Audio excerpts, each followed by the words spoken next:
Welcome back. অন্য একটা video লয় ছাত্ৰছাত্ৰীসকল, আমি আজি ক্লাছ 10-ৰ বাস্তৱ সংখ্যা প্ৰথম অধ্যায় আলোচনা কৰিম। ভিডিঅ' দিবলৈ যত্ন কৰিম আৰু কেমেৰাৰ সন্মুখত ইমান কথা কোৱাৰ অভ্যাস মোৰ নাই, লাইভত ফাৰ্ষ্ট টাইম, গতিকে মোৰ লেংগুৱেজটো ইফাল সিফাল হ'লে বাৰু এডজাষ্ট কৰি ল'বা। ঠিক আছে। বাস্তৱ সংখ্যা কোনবিলাক? বাস্তৱ সংখ্যা আমি পাই আহিছোঁ ক্লাছ 9ত পাইছোঁ, 8ত পাইছোঁ, 7তো পাইছোঁ, আনকি 6তো পাই আহিছোঁ। বাস্তৱ সংখ্যা 10তো ক্লাছ 10তো পাই আছোঁ। বাস্তৱ সংখ্যাক সেইবিলাক সংখ্যাৰ কোৱা হ'ব, অৰ্থাৎ বাস্তৱ সংখ্যাৰ ভিতৰত কি কি সংখ্যা পৰে? পৰিমেয়, অপৰিমেয়, স্বাভাৱিক সংখ্যা, পূৰ্ণ সংখ্যা, অখণ্ড সংখ্যা, মৌলিক সংখ্যা, যৌগিক সংখ্যা, যিমান যি নাম্বাৰ আছে সকলোবিলাক কাৰ ভিতৰত পৰে? বাস্তৱ সংখ্যা। তাৰমানে কি, সকলোবিলাক নাম্বাৰক একেলগে বাস্তৱ সংখ্যা বুলি কোৱা হয় শ্বৰ্ট টাৰ্মত। এতিয়া কথা হ'ল, আমি তথাপিও পৰিমেয় সংখ্যা ৰিভাইজ কৰিবলৈ গৈ আছোঁ, মনত পেলাই দিবলৈ গৈ আছোঁ, যিহেতু এক্সাম দিলে আমি সকলোবিলাক পাহৰি যোৱাৰ অভ্যাস আমাৰ আছে। গতিকে যিয়ে নহওক, পৰিমেয় সংখ্যা কোনবিলাক আছিল? যিবিলাক সংখ্যা আমি P/Q/R লিখিব পাৰোঁ, যিবিলাক সংখ্যাক আমি P/Q/R লিখিব পাৰোঁ, য'ত কি Q নট ইকুৱেল 0। তাৰমানে কি, পিৰ মান যিকোনো হ'ব পাৰে, কোনো কথা নাই, কিন্তু কিউৰ মান 0ৰ বাহিৰে সকলো হ'ব 0 নহ'ব কেৱল মাত্ৰ। ঠিক আছে, ইয়াৰ এটা এক্সাম্পল লৈ যাওঁ। এক্সাম্পল হিচাপে আমি কি ল'ব পাৰোঁ? যিকোনো অল এভৰিথিং 1/2, যেনিবা 5 লৈছোঁ, -2 লৈছোঁ, নাইবা আৰু কি ল'ব পাৰোঁ 0.3 বাৰ দি ল'ব পাৰোঁ, 0.12 এনেকুৱাও ল'ব পাৰোঁ। গতিকে এইবিলাক কি সংখ্যা? পৰিমেয় সংখ্যা, ৰেচনেল নাম্বাৰ যাক ইংলিছত কোৱা হয়। তাৰপিছত আহিল অপৰিমেয় সংখ্যা। অপৰিমেয় সংখ্যা কোনবিলাক আছিল? যিবিলাক সংখ্যাক আমি কি কৰিব নোৱাৰোঁ, P/Q/R লিখিব নোৱাৰোঁ, সেইবিলাক সংখ্যা কি বুলি কোৱা হৈছে? অপৰিমেয় সংখ্যা। এক্সাম্পল হিচাপে আমি কি ল'ব পাৰোঁ? √2, √3, √5, √6 নহয় 7। গতিকে কি, এইবিলাক সংখ্যাক আমি P/Q/R লিখিব নোৱাৰোঁ। সেইবিলাক সংখ্যা কি? এইবিলাক সংখ্যাক আমি কি বুলি ক'ম? অপৰিমেয় সংখ্যা বুলি ক'ম। আৰু কেইটামান অপৰিমেয় সংখ্যা আছে, কি আছে যে 0.10, 100, 10000, মানে এনেকৈ গৈ থাকিব। এটা সংখ্যা ৰিপিট হ'লেহে বাৰু বেলেগ কথা আছিল, কিন্তু এটা সংখ্যাও ৰিপিট হোৱা নাই। 0ৰ পিছত 1 আহিছে 0, আকৌ 1 আহিছে 00, 1 আহিছে 000, মানে এনেকৈ গৈ আছে। গতিকে এনে ক্ষেত্ৰত এইবিলাক সংখ্যা কি বুলি কোৱা হ'ব? অপৰিমেয় সংখ্যা বুলি কোৱা হ'ব। আৰু এটা বস্তু কৈ থওঁ, আমি এইটো চাম যে √2, √3, √5, √7 এই সংখ্যাবিলাক আমি লক্ষ্য কৰিম। কি সংখ্যা আছে এইবিলাক? আমি জানো যে প্ৰাইম নাম্বাৰ, মৌলিক সংখ্যা, যিবিলাক সংখ্যাৰ উৎপাদক কি থাকে 1 আৰু সেই সংখ্যাটো নিজেই, সেইবিলাক সংখ্যা কি বুলি কোৱা হ'ব? প্ৰাইম নাম্বাৰ, মৌলিক সংখ্যা বুলি কোৱা হ'ব। কিন্তু কথা হ'ল, এই প্ৰাইম নাম্বাৰৰ ওপৰত যদি ৰুট চিহ্নটো থাকি যায়, প্ৰাইম নাম্বাৰ মৌলিক সংখ্যাৰ ওপৰত যদি ৰুট চিহ্নটো থাকি যায়, দেন ইয়াক আমি কি বুলি ক'ম? অপৰিমেয় সংখ্যা বুলি ক'ম। ঠিক হয়। তাৰপিছত ৰেচনেল, ইৰেচনেল আমি কমপ্লিটলি বুজিলোঁ। এতিয়া কথা হ'ল, আমি ইয়াত এটা বস্তু লিখি থৈছোঁ। এইটো মানে কি আছিল? আমি 9ত পাই আহিছোঁ যে 0.333 এনেকৈ যদি গৈ থাকে, নাইবা 0.99 এনেকৈ যদি গৈ থাকে, ইয়াক আমি কি হিচাপে লিখিব পাৰোঁ? 0.12। ইয়াক আমি কি হিচাপে লিখিব পাৰোঁ? 0.9 এনেকৈ আমি লিখিব পাৰোঁ। গতিকে যদি পৰীক্ষাত কিবা কাৰণে MCQ আহে যে এইটো কি সংখ্যা বুলি কৈ দিয়ে, আমি কি ক'ম? পৰিমেয় সংখ্যা, নাইবা এনেকৈ দিছে, এনেকৈ দিয়া নাই, ডাইৰেক্ট এনেকৈ দিছে, পৰিমেয় সংখ্যা হ'বনে? যদি এনেকৈ MCQ আহে, আমি কি লিখি দিম? যে পৰিমেয় সংখ্যা হ'ব। ইয়াৰ পৰৱৰ্তী টপিকটো চাম। আমি কি কৈছে যে আমি লসাগু গসাগু বাহিৰ কৰা জানো, কেনেকৈ বাহিৰ কৰিব লাগে, কিন্তু আমাক ইয়াত কি কৈছে? ইউক্লিডৰ বিভাজন প্ৰমেয়িকা ব্যৱহাৰ কৰি আমাক কি কৈছে? গসাগু বাহিৰ কৰিব কৈছে। এতিয়া কথা হ'ল, ইউক্লিডৰ বিভাজন প্ৰমেয়িকা কি, সেইটো আমি আগতে চাই ল'ম।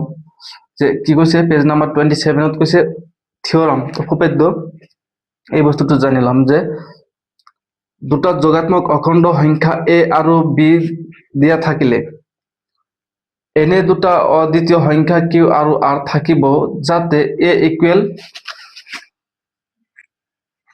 কি কৈছে যে ইউক্লিডৰ বিভাজন প্ৰমেয়িকা এইটো ভালদৰে বুজিলাম আমাক এনেকুৱা দুটা যোগাত্মক নাম্বাৰ দিয়া থাকিব য'ত a আৰু b অখণ্ড সংখ্যা দিয়া থাকিব যাতে q আৰু r কি হয় অদ্বিতীয় নাম্বাৰ হয় তেন্তে কি কৈছে তেন্তে a equal bq plus r কন্ডিশনটো কি দিছে যে কন্ডিশনটো আমাক এইটো দিছে 0 is greater than or equal r is greater than b তার মানে কি কৈছে যে আমি একটু বুঝলাম ইয়ার আগত আমরা একটা বস্তু কৈ থাও বা লিখিয়ে দিও আমি এনেকুৱা একটা বস্তু পাইছো না নাই ক্লাস 9 বা 8 ভাজ্য ইকুৱেল ভাজক কি আছিল ইনটু ভাগফল প্লাস ভাগশেষ এনেকুৱা আমি কিবা এটা বস্তু পাইছিল সূত্ৰ এটা পাইছিলো গতিকে ইয়াত a কি হ'ব ইয়াত a ইকুৱেল b পূৰণ q প্লাস r আমি কিবা একটা সংখ্যাক যদি বেলেগ এটা সংখ্যাৰ আমি হৰণ কৰো ভাগশেষ কি সদায় 0 আহিব পাৰে কেতিয়াবা কেতিয়াবা 0 আহে নাহিবও পাৰে 0 আহে নাইবা কি আহে 0তকৈ ডাঙৰ আহে বেলেগ নাম্বাৰ থাকে তাৰ মানে কি ইয়াত r কি কৈছে যে r ৰ মান 0ৰ সমান নাইবা 0তকৈ বেছি r ৰ মানটো কিন্তু হে r ৰ মান কি হ'ব bতকৈ সৰু হ'ব এই বস্তুটো বুঝলাম কেতিয়াবা কেতিয়াবা ইয়াৰ পৰা এমসিকিউ দি থকা দেখা যায় কেনেকৈ এমসিকিউ আহিব পাৰে সাপোজ এইটো দিছে ইয়াত নাইবা কি কৰিছে যে এনেকৈ দিছে নাইবা এইটো ইয়াত দিছে এনেকৈ কি এমসিকিউ দিব পাৰে গতিকে এই বস্তুটো আমাৰ মনত ৰাখাটো ভাল ইয়াত আমি একটা এক্সাম্পল লম এক্সাম্পল আমাক কিতাবত দিয়া আছে এক্সাম্পল 1 কি কৈছে যে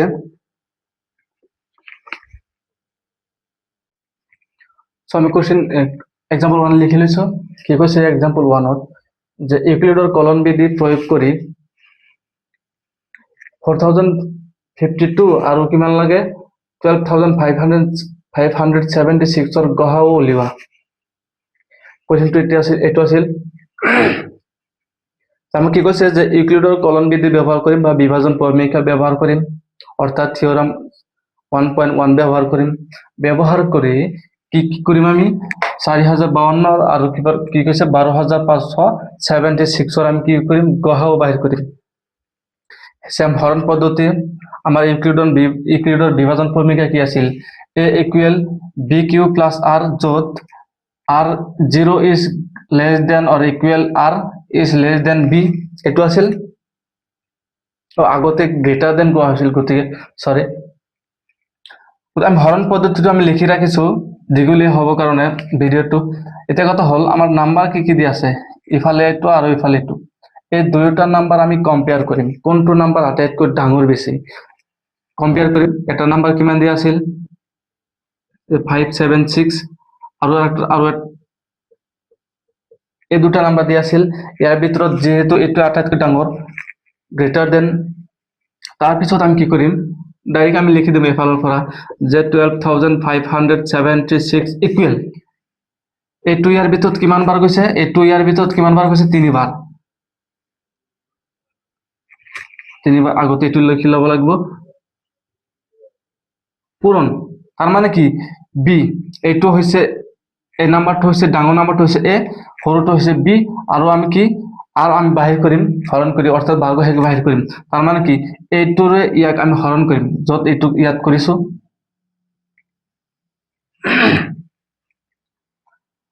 আমি এই 4052 ৰে হৰণ কৰিছো কাক 12576 ক হৰণ কৰি কিমান বাৰ গৈছে তিনিবাৰ ৰিমাইন্ডাৰ অৰ্থাৎ ভাগশেষ কিমান আছে আমি বিয়োগ কৰিছো এইটো ইয়াৰ লগত পূৰণ কৰি আমি ইমান হৈছে তাৰপিছত ইয়াৰ লগত আমি কি এইটো বিয়োগ কৰিছো, বিয়োগ কৰি কিমান পাইছো প্লাস, প্লাস আছিল না নাই, ইয়াত প্লাস আছিল, গতিকে কি হ'ব 420। তাৰপিছত আমি চাম এইটো আৰু এইটো নাম্বাৰ আহিল, বাকী কেইটা নাম্বাৰ গুচি গ'ল। এই দুটাৰ ভিতৰত আটাইতকৈ ডাঙৰ কোনটো, এইটো আমি ইয়াত লিখি ল'ম। এইটো কিহেৰে হৰণ কৰি আছো, 420ৰে। কিমান বাৰ যাব, 9 বাৰ, 9 টাইমছ। ভাগশেষ কিমান থাকিব, 272। হৰণ পদ্ধতি এতিয়া ক্লাছ 10ৰ হৰণ পদ্ধতি যেহেতু আমি 6-7ৰ পৰা শিকাই আছো, গতিকে ইয়াত আমি আৰু ডিসক্ৰাইব নকৰিলো। এতিয়া কথা হ'ল আমি কি হৰণ কৰি আমি এটা নাম্বাৰ এইফালে পাইছো আৰু এটাতো এইফালে আছেই, হয় না নাই? এই দুটাৰ ভিতৰত আমি কম্পেয়াৰ কৰিম কোনটো আটাইতকৈ ডাঙৰ বেছি, অৰ্থাৎ আমি ইয়াৰ পৰাই কম্পেয়াৰ কৰিব পাৰোঁ এইটো আৰু এইটোৰ ভিতৰত আটাইতকৈ ডাঙৰ কোনটো বেছি। নিশ্চয় এইটো, আমি এইটো ইয়াত লিখি ল'ম 20। তাৰপিছত এইটো ডাইৰেক্টলি মই ইয়াত লিখি ল'ম পূৰণ। এইটো ইয়াৰ ভিতৰত কিমান বাৰ যাব, এইটো ইয়াৰ ভিতৰত কিমান বাৰ যাব, 1 একবাৰ যাব, প্লাস ভাগশেষ কিমান হ'ব, 420ৰ পৰা যদি 272 গুচি যায় কিমান থাকে, 148। এতিয়া এইটো আৰু ইয়াৰ ভিতৰত ডাঙৰ কোনটো, নিশ্চয় এইটো, গতিকে আমি এইটো কি কৰিম, ইয়াত লিখি ল'ম। এইটো ডাইৰেক্টলি মই ইয়াত লিখি ল'ম 48 পূৰণ। কিমান বাৰ যাব, ইয়াত আমি হৰণ কৰি ৰাখিছো যে এই 148 272ৰ ভিতৰত কিমান বাৰ যাব, এবাৰ, প্লাস ৰিমাইণ্ডাৰ কিমান হ'ব, ভাগশেষ ৰিমাইণ্ডাৰ কিমান হ'ব, 1। আমি ইয়াত কৰি দিছো ক'ত,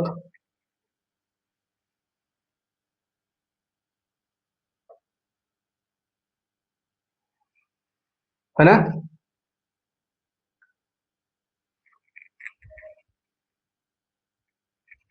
তাৰপিছত কি হ'ব,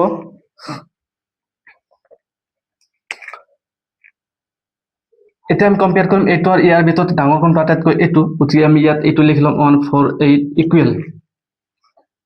এইটো আমি কি কৰিম, 124 ডাইৰেক্ট আমি লিখি ল'ম 124 ইনটু এই 148ৰ ভিতৰত কিমান বাৰ যাব, নিশ্চয় 1, প্লাস ভাগশেষ কিমান থাকিব, 148ৰ পৰা 124 বিয়োগ কৰিলে কিমান থাকিব, যে 24। এইটো আৰু এইটো আমি কম্পেয়াৰ কৰিম, আটাইতকৈ ডাঙৰ কোনটো, এইটো 124 ইকুৱেল, আমি 24 ডাইৰেক্ট লিখি ল'ম পূৰণ। কিমান বাৰ যাব, 24 124ৰ ভিতৰত কিমান বাৰ গৈছে, 124ৰ ভিতৰত 5 টাইমছ গৈছে না, প্লাস কিমান থাকে 4। 24 124ৰ ভিতৰত কিমান বাৰ গৈছে, 5 বাৰ। এইটোৰ ইয়াক বিয়োগ কৰিলে 20 হ'ব, 4 কিমান থাকে বাকী, 4। আকৌ মই ইয়াত কৰি লৈছো, হয় না নাই? এইটো আৰু এইটো কম্পেয়াৰ কৰিম, কিমান হ'ব, 24 লিখি লৈছো, ডাইৰেক্ট 4টো মই ইয়াত লিখি ল'ম। তাৰপিছত এই 4 ইয়াৰ ভিতৰত কিমান বাৰ 6 টাইমছ থাকে, কিমান, 0, অৰ্থাৎ ভাগশেষ 0 থাকে।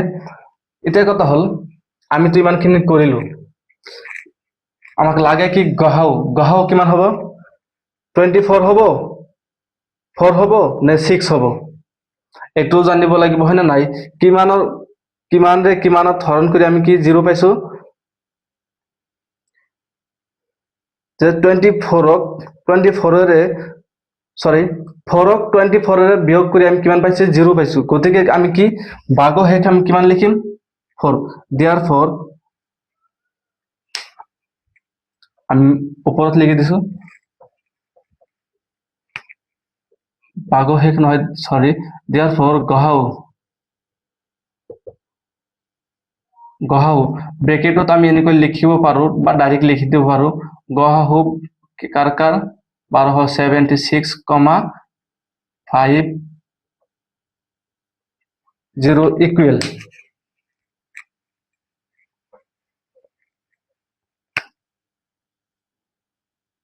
কিমান আহিছে শেষত, 4, গতিকে 4 হ'ব ইয়াৰ গহাও।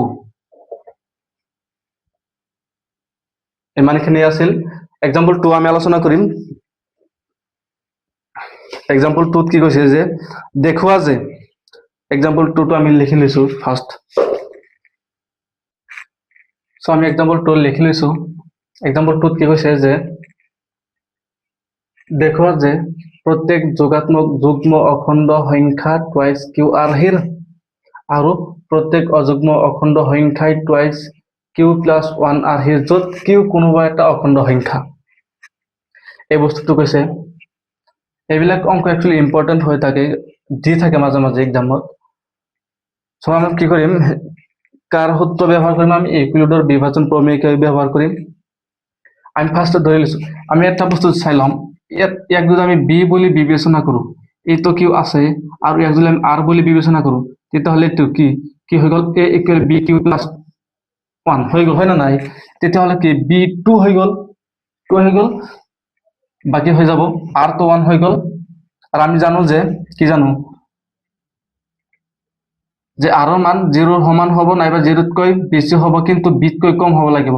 তাৰ মানে কি, ইয়াৰ পৰা আমি এটা বস্তু গম পালো, আৰৰ মান 0 আৰু 1 বুলি গম পালো। 2 হ'ব নোৱাৰে, কাৰণ আৰৰ মান 0 বিতকৈ ডাঙৰ হ'ব নোৱাৰে। যদি ইয়াত এনেকুৱা থাকিলেহেঁতেন আমি কি ক'লোহেঁতেন যে আৰৰ মান বিৰ সমান হ'ব পাৰে, এনেকৈ ক'লোহেঁতেন। যিহেতু ইয়াত এইটো বস্তু নাই, গতিকে আমি কি বিৰ সমান হ'ব নোৱাৰে বুলি আমি ভাবি ল'ম। এতিয়া কথা হ'ল, আমি ধৰি লৈছো কি লেট এ যিকোনো যোগাত্মক অখণ্ড সংখ্যা আৰু বি ইকুৱেল 2, কাৰণ আমি অলৰেডি আমি বুজাই দিছো যে সাপোজ আমি একদম বি বুলি বিবেচনা কৰোঁ, গতিকে কি বি ইকুৱেল 2, আৰু আৰ কিমান হ'ব, অলৰেডি আমি বুজাই দিলো যে আৰ বিতকৈ সৰু হ'ব লাগিব, অৰ্থাৎ কি 2তকৈ সৰু কি নাম্বাৰ আছে, 0 আৰু 1 এই দুটাই আছে, গতিকে আৰ ইকুৱেল 1। আমাক লাগে কি যুগ্ম সংখ্যাৰ আৰ্হি এইটো, আৰু অযুগ্ম সংখ্যাৰ আৰ্হি লাগে আমাক এইটো। আমি চাম এতেকে আৰ ইকুৱেল 0ৰ বাবে আমি যদি ইয়াত বিবেচনা কৰোঁ যে আমি আৰ ইকুৱেল 0ৰ বাবে থাকক, বিৰ মান কিমান আহিল যে 2, আমি বহাই ল'ম। কিউ তো কিউ নাজানো আমি, দৰকাৰ নাই আমাক, যিহেতু ইয়াতে কৈছে কিউ আৰ্হি, কিন্তু কিউ আমি কিউয়ে ৰাখিম। আৰ ইকুৱেল কিমানৰ বাবে, 0ৰ বাবে। ইয়াত যদি আমি প্লাস 0 দি দিওঁ, তাৰ মানে কি এ ইকুৱেল টুৱাইচ কিউ, 0 দিলেও হ'ব নিদিলেও হ'ব, হয় না নাই? গতিকে কি এ ইকুৱেল 2 কিউ আৰ্হি আমি পাই গৈছো। এই বস্তুটো আমি ইয়াত লিখি ল'ম। আৰ ইকুৱেল 0ৰ বাবে এ ইকুৱেল কিমান হ'ব, এ ইকুৱেল হ'ব যে 2 কিউ প্লাস 0। ইয়াৰ পৰা আমি ডাইৰেক্ট এনেকৈ লিখিব পাৰো যে টুৱাইচ কিউ, এইটো দিলে যি কথা, নিদিলে একে। গতিকে আমি নাম্বাৰ 1 দিছো, আমি ইয়াতে লিখি দিছো তলত লিখাতকৈ। এগেইন আৰ ইকুৱেল 1 আছিল না, 0ৰ বাবে তো গ'ল, এতিয়া আহিল 1ৰ বাবে। আৰ ইকুৱেল 1ৰ বাবে কি হ'ব পাৰে যে এ ইকুৱেল কি হ'ব পাৰে 2 কিউ, কিহৰ বাবে 1ৰ বাবে, আৰ ইকুৱেল 1।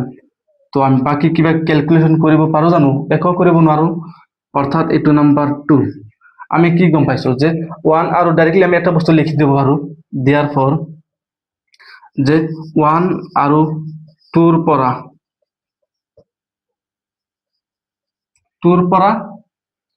কি লিখিব পাৰো, ওপৰত লিখি দিছো 1 আৰু 2ৰ পৰা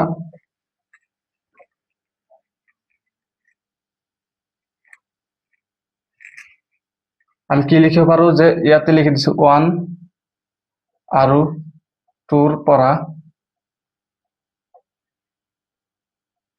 কি লিখিব পাৰো, প্ৰত্যেক যোগাত্মক যুগ্ম অখণ্ড সংখ্যাৰ আৰ্হি টুৱাইচ কিউ প্লাস 1 সংখ্যাৰ আৰ্হি কিমান টুৱাইচ কিউ। আৰু আমি কি লিখিব পাৰো যে আৰু প্ৰত্যেক অযুগ্ম অখণ্ড সংখ্যাৰ আৰ্হি কি লিখিব পাৰো, সংখ্যাৰ আৰ্হি ইকুৱেল টুৱাইচ কিউ প্লাস 1। ইমানখিনি শেষ। আকৌ আৰু বেলেগতো কিবা ক্যালকুলেশন কৰিব নোৱাৰো, হয় নাই? ক্যালকুলেশন কৰিব পাৰো জানো? একো নোৱাৰো। গতিকে ইমানখিনি লিখি দিলেই আমাৰ এনসাৰ কমপ্লিট হৈ যাব বৰ বেছি নাম্বাৰ 2 বা 3 থাকিব পাৰে গতিকে ভিডিওটো কেনেকুৱা লাগিল কমেন্ট কৰি জনাবা আৰু পৰৱৰ্তী ভিডিওত আমি এক্সাৰসাইজলৈ যাম অনুশীলনীলৈ যাম কি আছে আমি চাই ল'ম গতিকে আজি ভিডিও ইমানখিনি আছিল যদি বুজাত অসুবিধা হৈ থাকে কমেন্ট কৰি জনাব পাৰা থ্যাংক ইউ ফৰ ওয়াচিং